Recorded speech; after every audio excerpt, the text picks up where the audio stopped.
దేవుడు. హల్లెలూయా.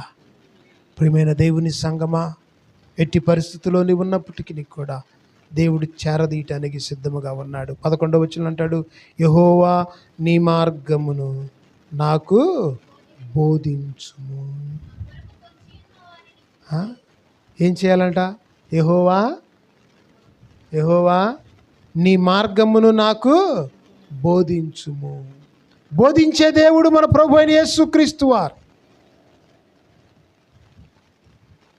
మరి బోధించయ్యా అని అనగలిగాడంటే అతనిలో ఏముండాలి చెప్పండి? ఏముండాలి? వినే మనస్సు ఉండాలి. ఆమేన్. హల్లెలూయా. ఆలోచించండి, ఎప్పుడైనా ఆలోచించండి. పర్లేదండి, ఏం చేయమంటారో చెప్పండి అని అడిగాడంటే తనలో ఏముంది? విధేయత మనసు తనలో ఉంది. దానికి స్తోత్రం. హల్లెలూయా.